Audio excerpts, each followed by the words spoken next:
but then to just be extreme enough to just write a hate piece to where you're saying that the coffee shop is complicit with human trafficking and sexual abuse. That's disgusting. I mean, we'll chat off air, but I've already got 3 names of people. I say go after them. I say go after them. Yeah, I know 2 of the names behind the page. And I mean, it's been removed. Listen, regardless or not, if I were to go after them right now, then I think that I could, but regardless or not, it got removed. Something else comes up, I have this screen recorded. Yeah, You know, but I think that there comes a point, and you know that I've been in this position several times, where you have a legitimate claim, you have a legitimate damage that has been done, and restitution is justified. But there comes a time, and I will stand on this. The Bible says, if at all possible, be at peace with all men. Mm-hmm. They've removed the post. They laid down their arms. I'm not going to go after somebody who's laid down their arms, because if at all possible, be at peace with all men. They come after me, or they come after my businesses, they come after my family again, that's a different story. I'm willing to be at peace if people are willing to be at peace, if at all possible. Right now, it just so happens that it looks like that this is possible. So I'm not going to go after somebody that's willing to let it go, lay it down. So far, I think that they are lucky, because something like this, it does fire me up. I don't care what it takes. I will do whatever I need to do to make sure that our reputation is defended, that people aren't just going around defaming our business. A claim like that is so atrocious and so disgusting that they deserve to be held responsible for just going around defaming businesses. Well, like that's what I'm saying to you. They deserve it. They deserve hold it. them responsible. But what else does the Bible tell us? This is such a good conversation for us to be having, because we're talking about Christian hate versus Christian love. The Bible says to love your enemies. The Bible says that it's like heaping coals whenever you serve your enemies. Whenever you give them food, you give them water, you give them grace and peace. If they are willing to be at peace, you're willing to be at peace with them, even though they deserve. The Bible says, vengeance is mine, saith the Lord. People who stand on faith and act like they're Christians, and they stand on Christian values, but they act like this, it's not my job to have to deal with them. At the end of their life, they're going to have to give an account for what they've done. Oh, that's unequivocally true. I'm talking about the last line of the post, though. If you look at the rest of the post, okay, they're nasty, they're mean, they're playing dirty, they're attaching you to something. That last line of the post is an allegation that you guys are doing something hurting kids. Yeah. That is 2 very different things to me. I agree. One is about your business and your support there of a candidate that they don't like and they want to discredit. Fine. That second line, that last line, that's a totally different deal. That to me, I'm sorry, but that is evil personified, and that is somebody coming at you, making up an unequivocal untruth because of their agenda and targeting you and making you out to be something that people, I mean, you got to take this to the next step. So somebody reads that, they're not critical thinkers, they're not clear thinking, and they come after you physically because somebody put that out there. You see the comment already. It says burn it down.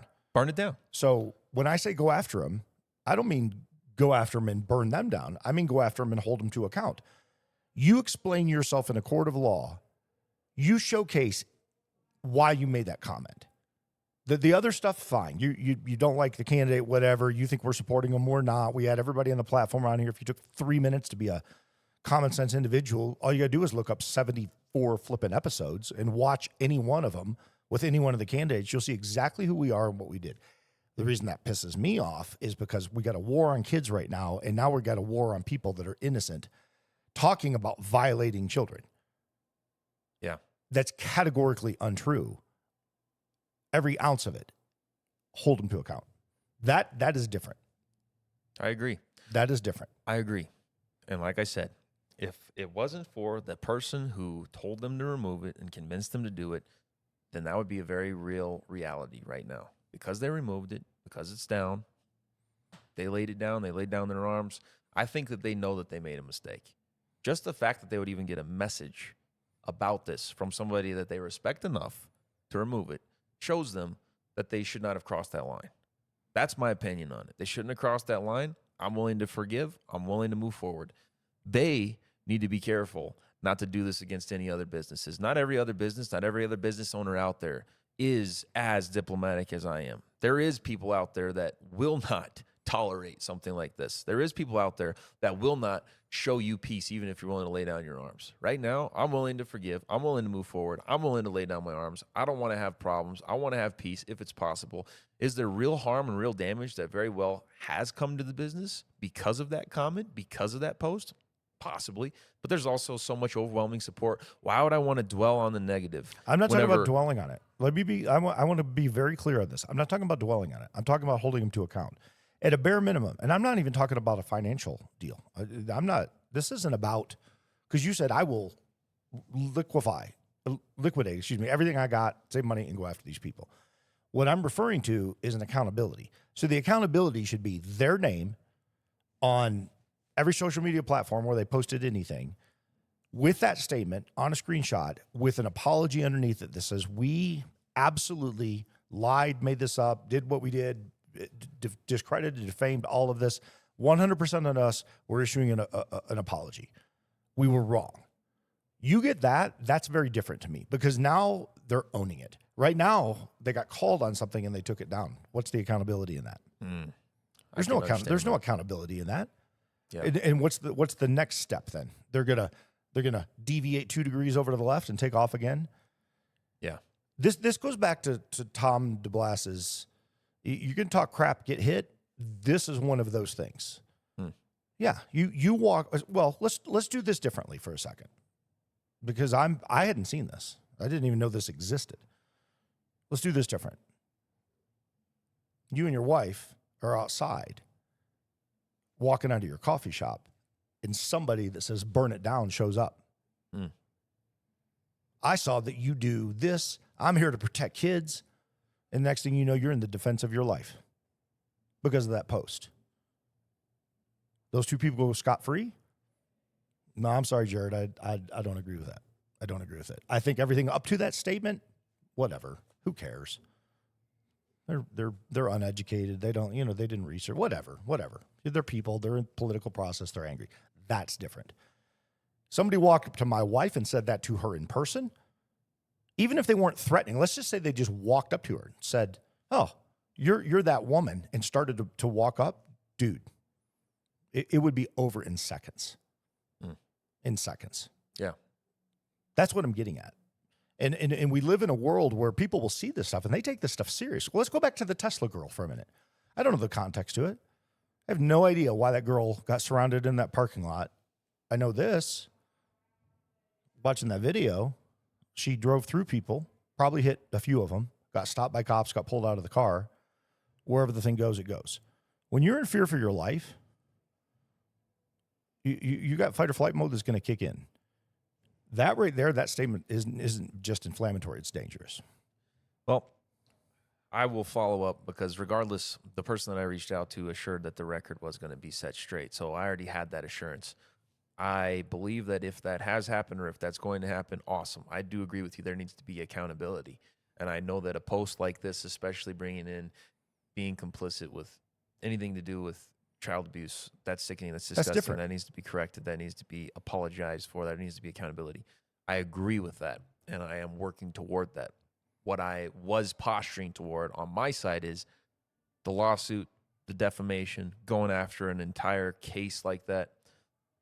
That right there is where I would say it's already de-escalated. Oh, no, I get that. I'm with you on that. I'm with you on that. That's not what I was saying. If you just even read under the next comment, under the burn it down comment, it says, "Thank you for having Victor Marks at your shop. The hate for the truth about Victor group towards him right now is downright evil.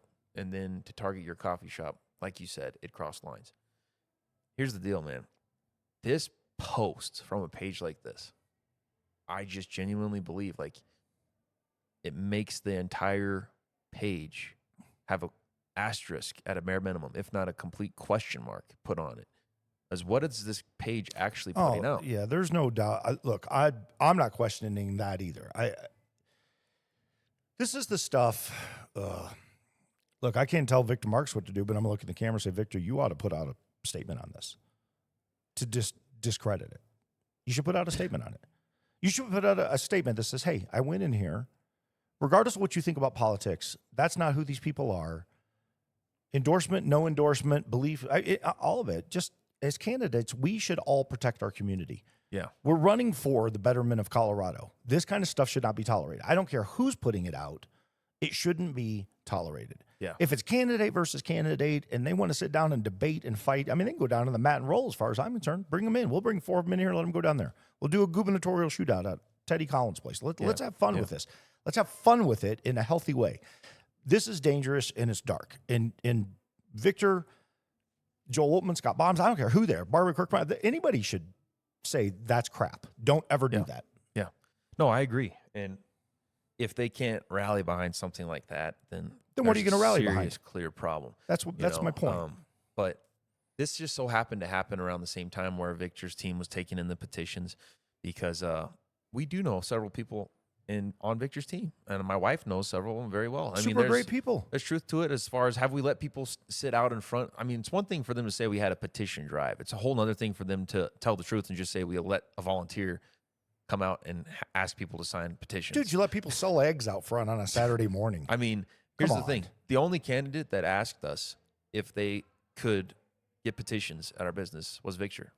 You want to know something true? If Barbara would have said, hey, could I come get some petition signed? I would have said, yeah, sure, absolutely. If any one of them would have asked, I'm just for change, and I'm absolutely in for giving people the opportunity to come and have a good conversation with people and to try to win their race. That's what we're supporting. We're supporting good men and women who are trying to fight for Colorado.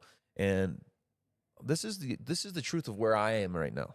You want to know how hard this is, how hard this entire equation is? My 2 top picks right now, and I won't even pull any punches. My 2 top picks for governor in Colorado is Victor Marks and Joel Oltman. Mm-hmm. 2 people that are completely opposed to each other. Right. 2 people who can't get along. 2 people who are... Do you want to explain why? I think that, I mean, here's the thing. I don't want to speak for either of them. If you go and listen to the episode with Joe, he gives a lot of context on his backstory with Victor and his reasonings as to why he supported Victor, now doesn't support Victor.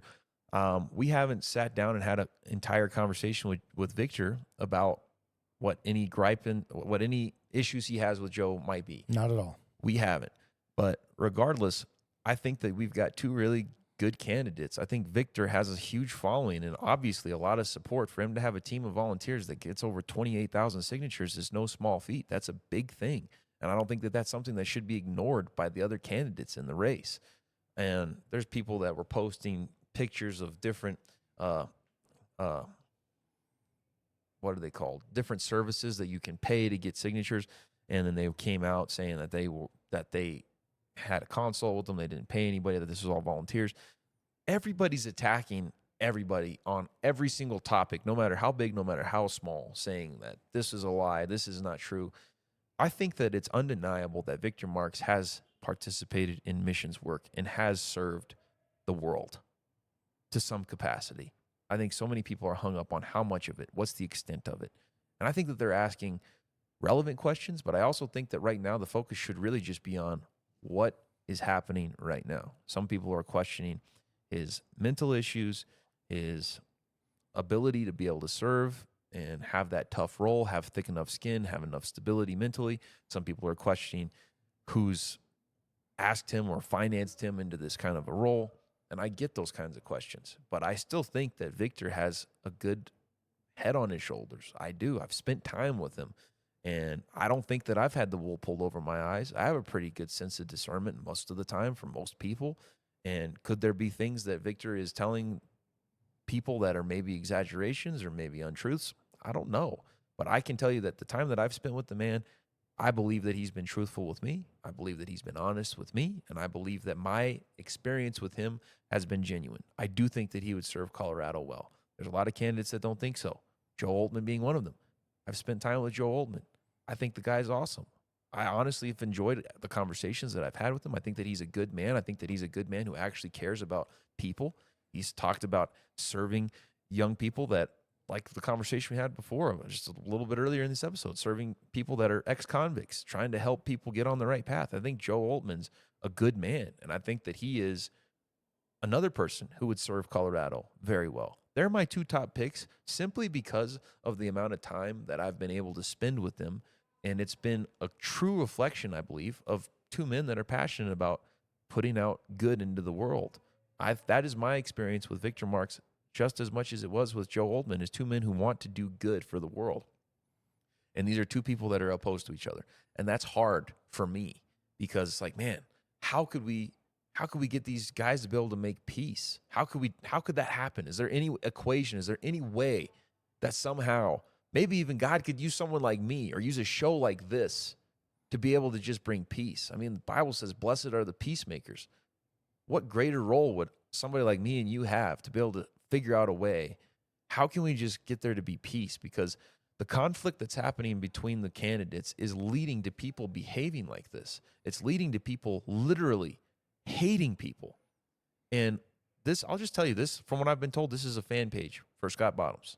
This is a fan page for Scott Bottoms. Victor Marx. It's a person. The truth about Victor Marx. It's a person or persons that may have been on a well-intended mission. I don't know. When I hear 45,000 people saved, and I've heard it. I've heard those exact words. I go, saved what? Saved as in like salvation saved as in rescued, saved as in picked up and removed out of horrific situations. I'm not going to get into semantics. Has the guy gone and served around the world? Seemingly. There's a lot of video out there. There's a lot of different things. Is there things to qualify and quantify? Well, I did an awful lot of my career. I tell people, look, I was in over 250 car chases, and people look at me like, that's a bunch of crap. And I go, yeah, well, I did it in 5.5 years.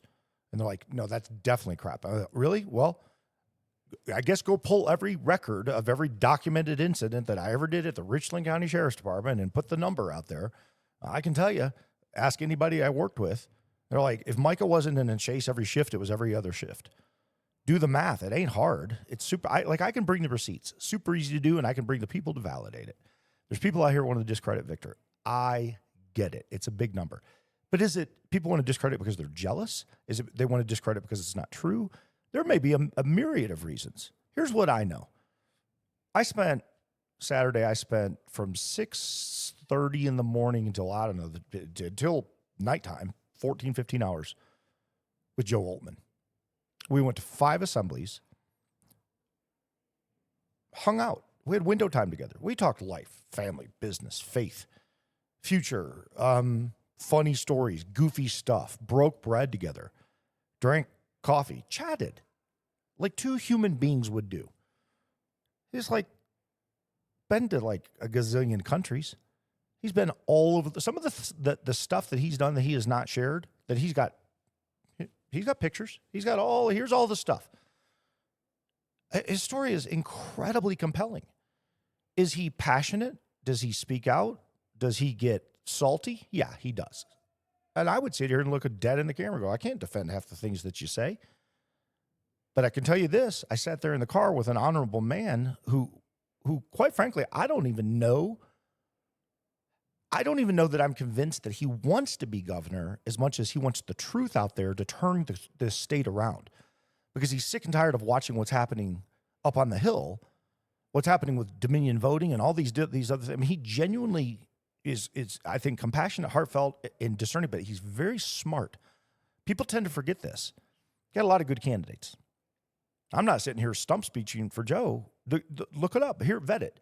So I can tell you how much money I've made in the last 5 years. I can tell you what businesses I've done, what I'm invested into. Joe can do the exact same thing. He can show you tax returns, do all that. Joe's worth a crap ton of money. He walked away and lost $250 million. How many people can say that and stand on integrity and still come back in and say, I'm in for the fight for Colorado. Here's what I've succeeded in business. Here's why I absolutely failed in business. Here's my resume. Here's everything I've done. I hear Victor doing it the same way. He just tells the stories different than Joe tells his stuff. Joe is world traveled. He's world traveled. He's been all over the place. Some of the pictures he was showing me with the people he's standing with, dude. And it's his story to tell. I'm just sharing that I think there's a lot of misinformation that is flying around.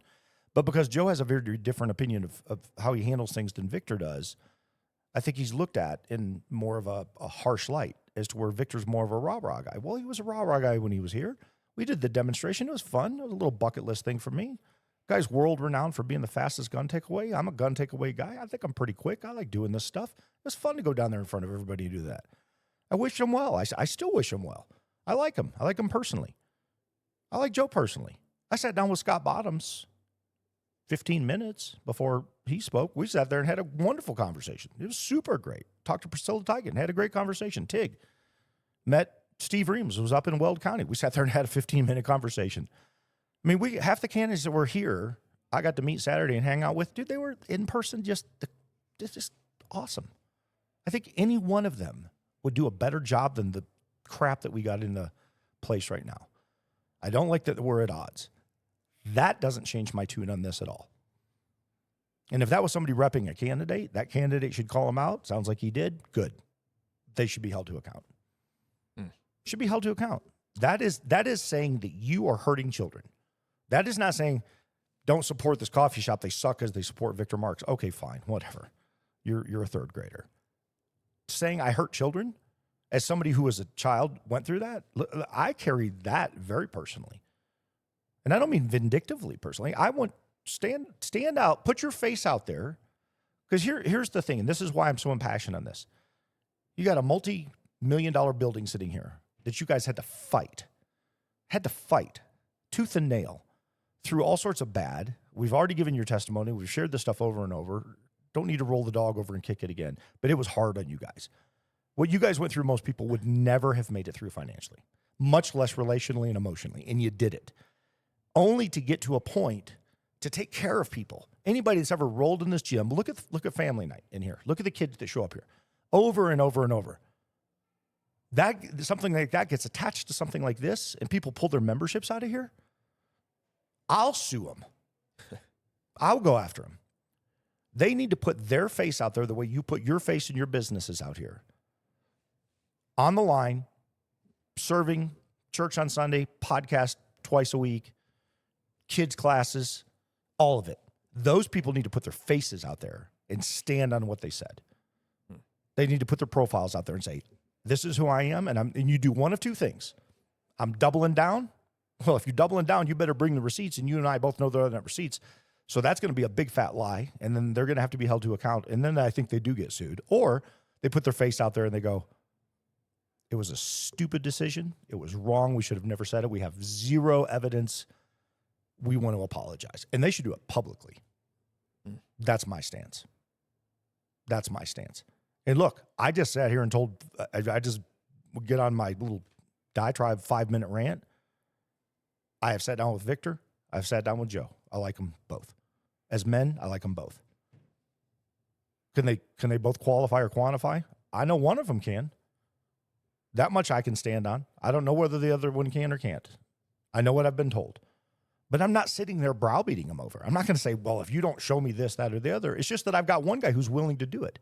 And here's the difference between the two. And I will say this, and I think this is where I'll get off my soapbox, but I think this is where we should go with this. And I'm really going to triple down on this. I always thought it was a good idea. I thought it was going to be fun. Now I think it's almost necessary. I think we do the gubernatorial shootout that Scott Bottoms offered up in his rose-colored, and we even chatted that up Saturday. We were laughing about it. We had a great time with this Saturday. I mean, Joe laughing at him. It was fun. It was just fun. It was fun watching the two of them. They are friends. They are clearly very close compadres. They are. Scott Bottoms and Joe Altman very much revere each other. I said to him, you know what I think would be fun? I'm going to get a hold of Teddy Collins, who's running for Senate, so he can be independent. He has no gubernatorial hat in the race. He's running for Senate.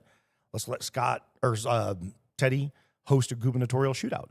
Put your money where your mouth is. Let's get the top 4 candidates down there. You guys all go to the range. We have a shootout day. And they're all like, I'm in. And I said, and then afterwards, we do a live debate on the Daily Carry podcast. And they said 100%. 100% we're in. I think it would be fun. I think it would be great. And we could actually then have those things that people are screaming about, because Victor won't do a debate. He won't do a debate. Well, you know what? I've not seen him do a debate. He said he'd wait till after he knew. Well, the assemblies are over. We're going to know. Put your money where your mouth is. Scott says, I'll put my money where my mouth is with my rose-colored seat 365. Okay, let's bring them all together. Let's put them all in 4 different chairs looking at each other. It's time to start throwing some questions after we throw some lead. And we'll throw it and we'll film it and we'll get 10 million views off it. And you guys, Colorado will be the epicenter of cool off of one event. And then we get to start asking questions after. And I think it would be awesome. I think it would absolutely, it would curb the problems. It would curtail the issues. It would allow everybody who's been swinging for the fence that this is true or not true. Now you got to sit here and answer it. Now you got to own it. And let the best man or woman win. Yeah. I already got the clips saved off of those episodes for that gubernatorial shootout. Got the clip from Scott Bottom's episode as well as Joe Altman's response. Definitely we'll put that out there, get that on the schedule. I've talked to Teddy about it as well. So we'll definitely set a date and get that set up. But then we also have, whenever Joe was on our last episode, whenever he was with us the last time on the show, he said he would be willing to sit across from Victor Marks. That's right. He said that. Yep. I'm still hoping and holding on to hope that we can somehow make that happen. I think that would be incredible. But I also have a clip from Joe's podcast. On his podcast, he was coming out after Victor and said, hey, let's get on the mat, you and me. He said, let's shoot around a little bit. So Joe is a wrestler. Just so happens that we do have the space and the accommodations for that here too. So we'll see if we can even get something like that to happen. This would be a safe space for that. That'd be fun, wouldn't it? That would be great. That would be great. What is I'm going to ask you, what is Victor's martial arts genre? What does he do? I mean, I know the answer. I've heard a few different. I know that he's trained in a few different martial arts. I don't think it's just one. I know that he has some jiu-jitsu experience. I know that he has some traditional martial arts experience. I know he's got a few different. But I know that even like whenever I've heard him, if you read his book, he talk about his kid and making sure that his kid is encouraged to learn jiu-jitsu and stuff. So I think that he's pretty well trained. I really do. I mean, I've never rolled with the guy. I've never done anything besides had him out for the takeaway. That's really what I've seen. That's the extent of his martial arts that I've seen besides some of the other demonstrations that he's done live. I haven't really seen jiu-jitsu by him done live, but he's definitely used the word jiu-jitsu. He claims it. So. I haven't looked into like any lineage or like who has trained him, who's rolled with him. I haven't looked into any of that, but from everything that I've heard, read, and seen so far, I know that he's trained in multiple disciplines. So I do know that he has claimed black belt status. I'm not going to say on what degree in jiu-jitsu, which means somebody gave him a belt, if that's the case. I mean, I want to know.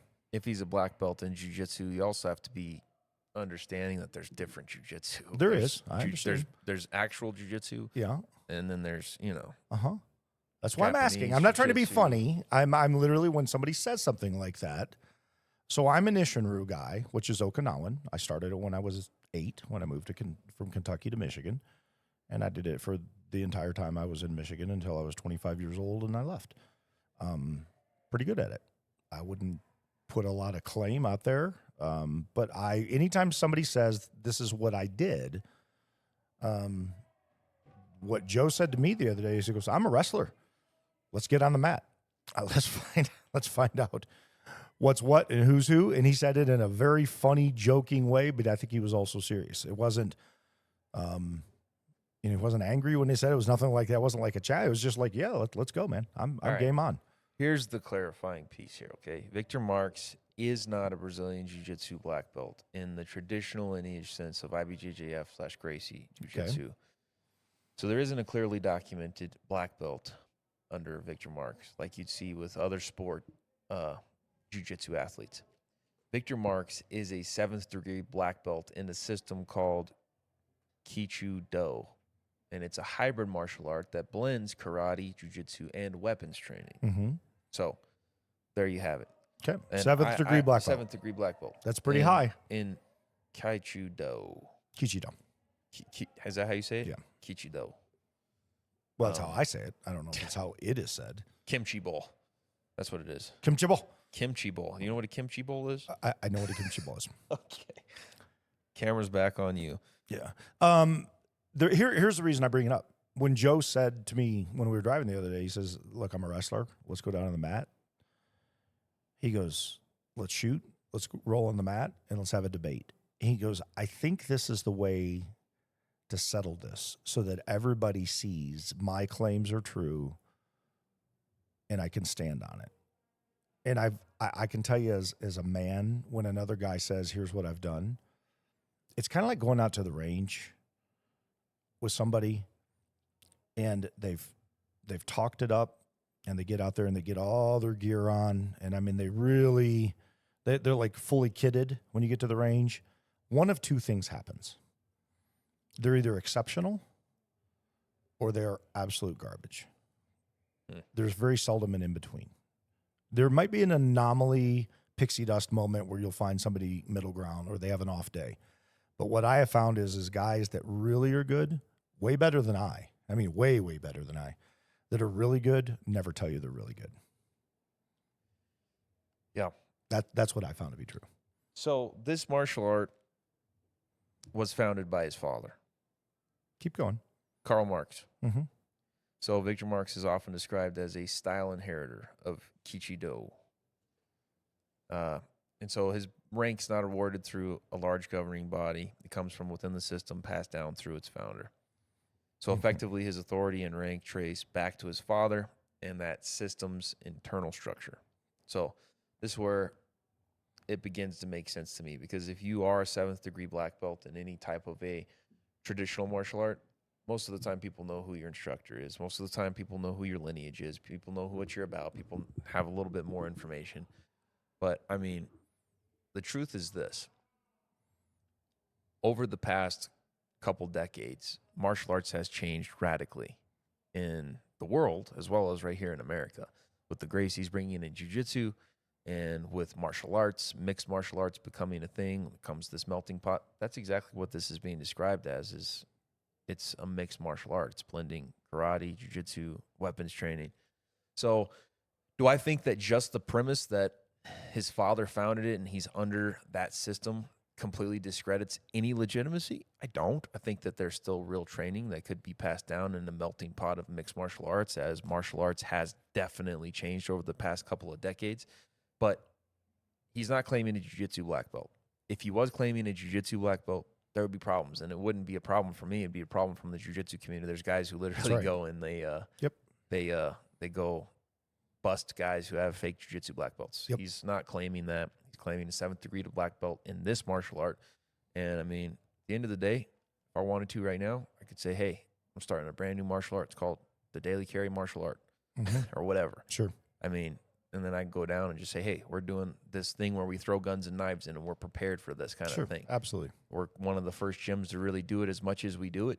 Does that mean that we invented a martial art? No, but could we? Technically, yeah, we could. Yeah. But regardless or not, it's jiu-jitsu blended with other things. So how good he is at jiu-jitsu, all this, I mean, all I can tell you is that I've read stories in his book of his kid training in jiu-jitsu, training in different martial arts. I think that there's legitimacy to the training. I think that there's legitimacy to his training. And I think that he knows some stuff. The extent, I'm not sure. Okay, so here's why I'm saying it. This is not even directed at Victor. It was somebody made the comment to me that he was degree black belt in jiu-jitsu, and I said, I don't think so. And I had my reasons right out of the gate. But it wasn't to discredit. I just know you, and I've been around enough dudes that roll, and I go, yeah, I don't think so. Secondly, the real reason I brought this up is, so I read the same thing. I read the exact same thing. And you come up under something that nobody can really validate or quantify, then it's hard also to substantiate. So when Joe said, well, I'm a wrestler. I mean, I don't have any background in martial arts, but I'm a wrestler. Let's go out on the mat. Let's find out. I actually thought it was a funny statement because I thought, well, yeah, that would actually be entertaining. So I've done Ishiru, very little Taekwondo, but I've done Krav, some degree of jiu-jitsu, arrest control tactics with FBI, Koga, PPCT, and I'm a natural striker. And I fought in hockey for 35 years now. But in probably 75 really good scraps, 30 or 40 that were like you really wake up the next morning and go, man, that really hurt. So I fought. I mean, I've been punched in the face many, many times. I got a lineage of something. I've got a whole blend of a whole lot of crap, and I know I can be fairly dangerous if I need to be. I know if I go down there on the mat with you right now, I'm going to get hurt. No, you're not. Don't say that. Sure I am. Oh, I'm not not hurt. gonna- Not Jared's not going to hurt me. I mean, hurt from the standpoint of what you could do to me. Like what Joe Rogan said, why do you take jiu-jitsu? Because you can kill people with it. Well, it's tongue-in-cheek. But the truth of the matter is you can. And it's a very dangerous art. You can also whack somebody if you know how to do stand-up. And there's a lot of good jits guys that are amazing on the ground that absolutely get their clocks clean trying to do MMA stand-up. Everything has something to it that can be powerful. And I love the fact that we went down this road for a few minutes because Victor's resume is Victor's resume. It's his claim. It's not I'm not claiming anything for Victor, and I'm not claiming anything for Joe or Scott or anybody else. I'll tell you what I've done, and I can prove what I've done. I can show you the receipts. I can show you the academy I went to. I can tell you when I became a state instructor. It's all hanging on a wall or it's in a book back over at the house. I want the truth out of all of this. And the truth is, I did 14 or 15 maybe classes in Koga crap back in the day at FBI Rust Control. It was the biggest waste of time ever done. But I still remember one or two things out of it that potentially could be useful in the moment. PPCT is pretty good because it actually works. There's spots in the body where it's very effective. There's nothing like jiu-jitsu and there's nothing like striking. I will take those two and put them at the top two of anything. And if you're good at it, you're going to hurt somebody. Wrestling, judo, absolutely the core of jiu-jitsu. It's the core. If you're a wrestler, you're a good D1 wrestler, and you go into jiu-jitsu, you're going to be a dominant jiu-jitsu guy. If you're a judo guy, you're going to be a dominant jiu-jitsu guy. There's no doubt about it, and vice versa. If you're a striker, you better be a pretty good striker against a ground guy. I just want to see the truth. All of this to say, I just want to see the truth. I want to see people come support each other, get behind each other, or at a bare minimum, be able to draw the lines on truth to where then the people can decide what the truth is. And the simplest way that I know to do this, gentlemen, anybody listening, is you're going to come do a gubernatorial shootout. You're going to put your money where your mouth is with your weapon. You're going to do a debate. You're going to put your money where your mouth is because you said you're going to do it. And then we can do the third offering for fun and let them come in here and let's get busy down here. And we can have a lighthearted day about it. It doesn't have to be, let's go kill each other. Let's just see what you're capable of. And let the truth speak for itself. And that, to me, settles the voters down. It gets rid of this crap that you're seeing online that you're dealing with. I think it's a humble, good, fun, but smart, intelligent way to settle some of these scores that are out there right now. And here's what I know to be true. I can speak only for at least one man. One of them's not afraid to do any one of those three things. And I can speak halfway for another guy. I can't speak for the third. How long has it been that men settle a lot of their problems with just duking it out? It's a very real thing that guys do. It's a good thing. I mean, think about it. It's a very healthy thing. Yeah. I mean, take it to the mat. Yeah. Take it to a safe space. I mean, I'll use it as a method to help some of the young people on the mat. If there's two kids that are not getting along, picking on each other, I'll tell them, all right, you guys know how to roll. We're going to roll. And they'll have somebody there monitoring them. They'll get their frustrations out, and then they have to stand up. They have to shake hands after, and it's the best, most healthiest thing in the world for them. But I'm saying that to say we have a place for people to be able to do that safely. And you have somebody who's a wrestler. You have somebody who has claims for being trained in different martial arts to the 7th degree of being a black belt. I think it would be a good opportunity for them to have something that just brings them together. If I do too. Nothing else. Just don't even think about the violent nature of what we're talking about. Peacemakers. Think about the ability for two guys to be able to come onto a mat and just share that experience of getting after it a little bit. I mean, I really wish that they would just do like a JWI match. Now that would be absolutely incredible. That'd be epic. Yeah.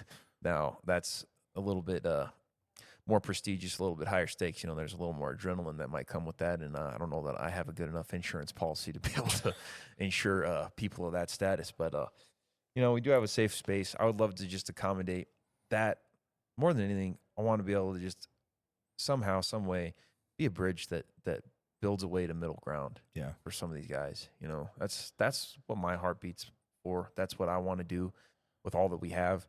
I want to do everything I can to just be a voice for reason, for peace. And at the end of the day, I absolutely agree that the truth needs to be put out there. Yeah. I just think that people are doing a good job of questioning the truth, but not necessarily putting the truth out there, which is leading to confusion, and it's leading to less truth, not more truth. So whenever you've got something that you're questioning or you're trying to discredit, but you're not bringing any proof, you're just saying this is probably not true, there's nothing to substantiate it, you're contributing to what is not full truth. Yeah. At that point, I think that as much as we need the truth to be told, we need to make sure that people are not coming out and just saying, just because we don't believe this and we don't see proof, we don't believe in it. I think that there's a whole discussion we could have, and we could continue further and further. We've already gone long on this episode today. This has been a good episode, though. But I would just say this entire process, for somebody like me, I felt the effects. It's actually personally hurt me. Of course it does. It's personally hurt me. It's hurt my family. Yep. It's hurt my businesses. The politics and the political motives and the hatred and the division, it has actually found its way to actually affecting me and hurting me. And I'm not the kind of guy to sit here and just be worried about my hurt feelings or whatever. I'm saying that because this is not just my opinion. This is not just me sitting here saying that, I'm emotional about something. This is real consequences that actually affects my family. It affects my business and my livelihood. And for politics to get to that, for me, it's beyond disappointing. Yeah. And really what it does more than anything is it makes me not want to just have an emotional response, but it makes me want to have a calculated response to this, to where how can I somehow, with everything and anything that I have, just affect positive change, which I think the only way to do that is somehow, some way, figure a way to make peace. Yeah. That's it. Well, I stand on what I said. I meant it on the gubernatorial shootout. I love the title, all of it. I'm going to go back to hockey for a second, then I'm going to end my piece and hand it over to you to close this out. So when we fight, and I mentioned this earlier, there's you're the enforcer, you're protecting the really skilled players. That went away, just so you know, that went away in the NHL several years ago. There's still guys that fight in the NHL, but back in the day, when Wayne Gretzky, perfect example, when Wayne Gretzky got traded, as I understand it, the way it's read, and he said it, he had one condition on the trade to go from Edmonton to LA, is that Marty McSorley had to go with him. Now, if you know who Wayne Gretzky is and you don't know who Marty McSorley is, look it up. But Marty McSorley was Wayne Gretzky's bodyguard in the NHL on the ice. You mess with Wayne, you mess with Marty. And every team had one. Detroit had 3. We had Darren McCarty, Joey Kocur, and Bob Probert at one time. Stu Grimson even came over. The Grim Reaper, they used to call him. I mean, what a nickname. These guys just kill you on the ice. I mean, men amongst men. In the junior world, when I was trying, I think it was Windsor Spitfires or wherever I was trying out.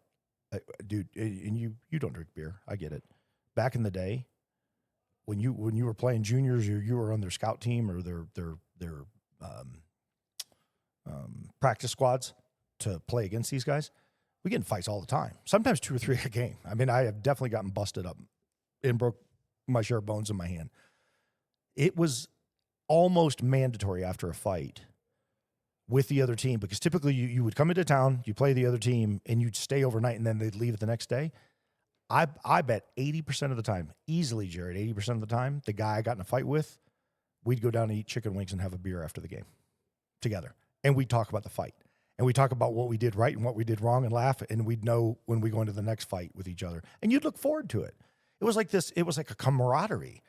It's like he was like your buddy after the fight. You would hang out. And I think, just going back to the point you said a second ago, when's the last time 2 guys went and duked it out? Well, that's why I bring up hockey. That's why I love the sport, because there's rules within the game, and there's unwritten rules within the game, but there's also things that happen within the game that unless you play, you don't really understand it. But there is a great reverence between fighters. There's going to be a couple that genuinely don't like each other. There's going to be a couple that just, whatever. The Conor McGregor versus Nate Diaz, a great example, right?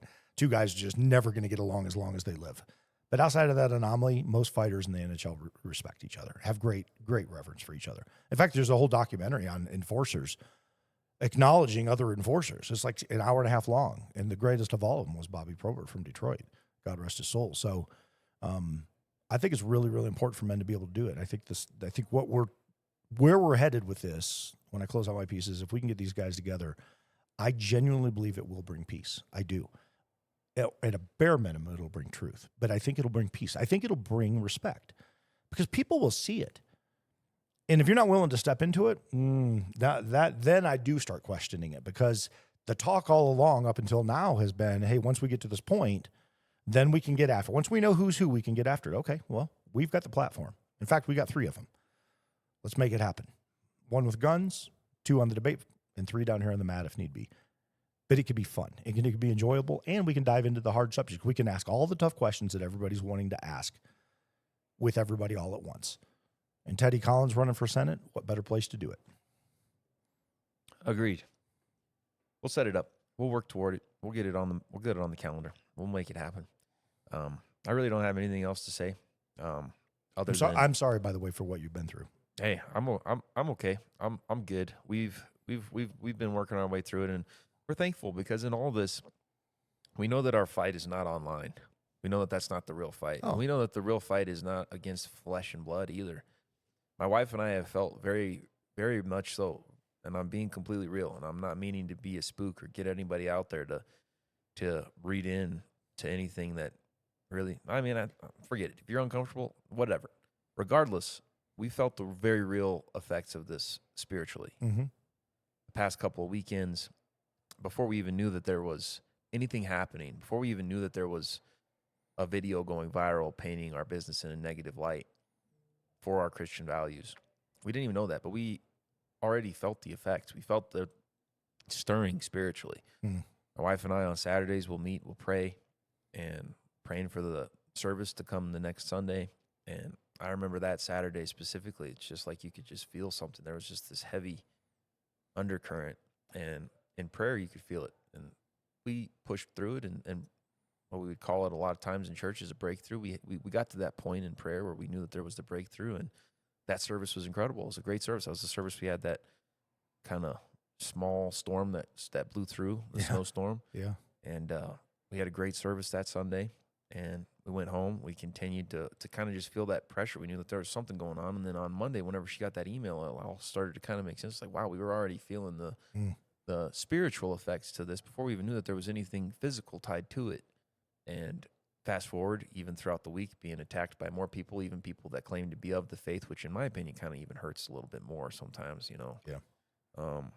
Is we felt it. And I mean, this past weekend was heavy in preparation leading up to Sunday service, but at the same time, same thing. We know that the fight's not online, the fight's not physical, the fight is very much so spiritual. And I think that God's really helping to teach me how to lean into that, teaching my wife and I both how to lean into that and fight effectively. And it's not just that shield of faith, but it's also just digging into the word, picking up the sword of the Spirit, and familiarizing yourself with this, actually getting into the fight. We were able to talk about that at length yesterday at men's group, which was really, that's not a coincidence. We talked about that at church on Sunday, and that's something that I know God continues to put on my heart, because there's a lot of people that are responding to these attacks with just faith, just picking up their shield, just quenching the fiery darts of the wicked. But after a while, you just keep on raising your shield, your arm's going to get tired. Some of those darts are going to get through. Some of those darts are going to start to make their way through, and they're going to affect you. And it's plural. It's darts, dart one at a time, until slowly but surely it starts to pick you apart. You can't just be in this fight defensively. You've got to be offensive, and that comes through reading your word, knowing what the word says, because that's what's going to give you true strength, true liberty, true understanding that no matter what they do to you in this life, it doesn't matter, because what we're working toward is eternal. This life is fleeting. It's going to be over in a minute. We can't take any of this stuff with us. All that matters is eternity. And whenever we get into that word, it gives us such encouragement, such inspiration, such conviction to be able to walk in and to be able to fight back with, to where we know it's all worth it. All the attacks, it doesn't matter. Keep standing for truth. Keep standing for what's right. And that's what we're going to do. That's what we're continuing to do, is just stand on our faith, point people to Jesus. I'm excited for everything that we have coming up. JWI on Saturday. After my match, I'm very excited about the match that I have, because it happens to be another brother. He's involved with the Jesus and Jiu-Jitsu open mat that happens very regularly down in Highlands Ranch, and he accepted the match with me, and I'm very excited about it, because first thing he wanted to talk about is, hey, what kind of scriptures could we potentially start with or read after, whatever. And I love that. So I want to point people to Jesus. I want to point people to the Carry Your Cross Challenge. We're going to be building crosses on Sunday at 1 p.m. And then the next Saturday, we're going to be carrying crosses. I don't know how many people are going to show up, but I know that we're going to have at least like 12 crosses that are being carried between teams of multiple families, you know? So I'm excited for that. And I know that the pressure and this kind of war, this kind of opposition, it happens whenever you're in these moments where you're about to have some of the most defining, pivotal, breakthrough moments that matter for eternity. I'm convinced of that. These attacks are not random, they're calculated.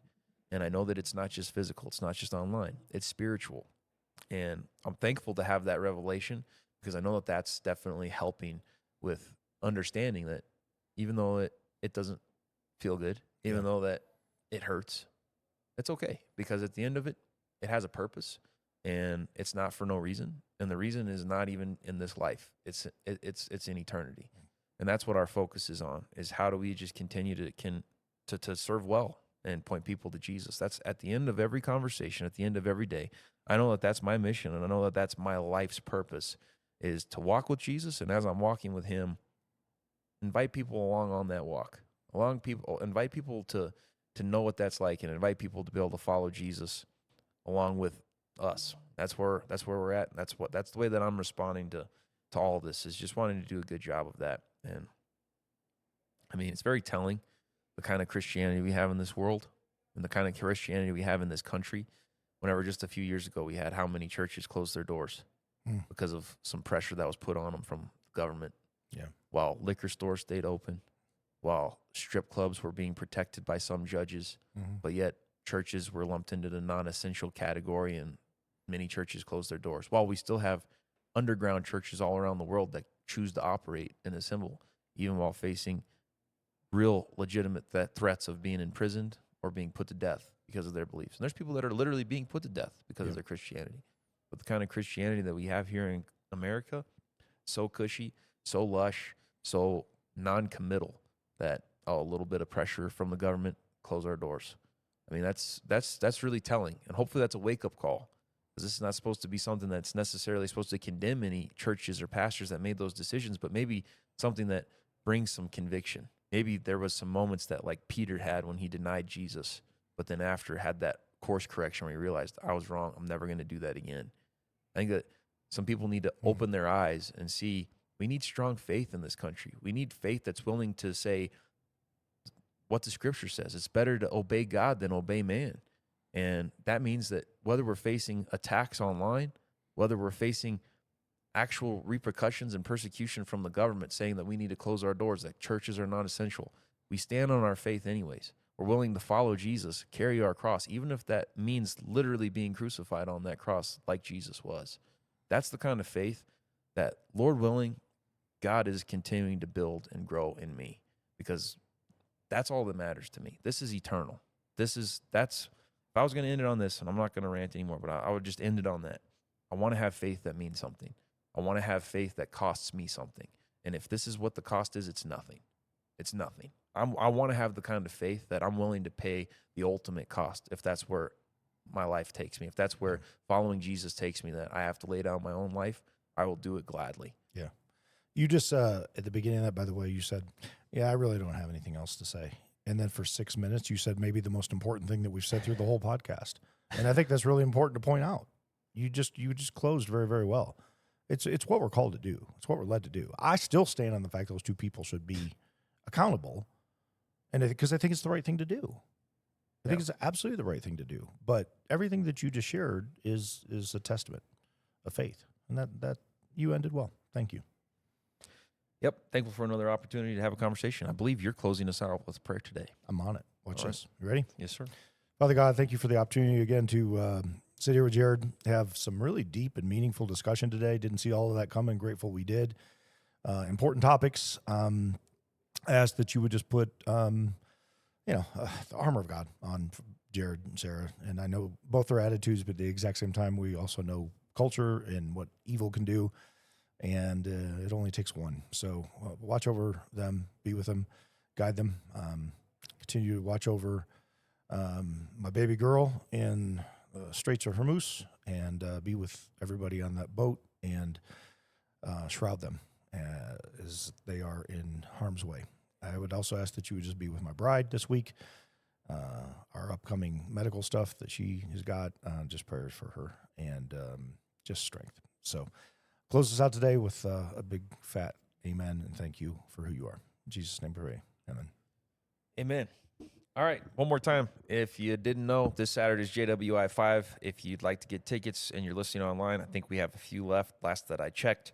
And then also Sunday, if you want to come build a cross with us here at the Rock Jiu-Jitsu team, 1 p.m. And then we're carrying those crosses for the Carry Your Cross Challenge, Saturday, April 4th. You're invited to join us for any and all of those. Big week coming up. Thanks for joining the conversation today. If you don't mind, leave a follow, subscribe, leave a comment, drop a like. We much appreciate your support. Look forward to seeing you in the next episode. Till next time. Till next time. All right.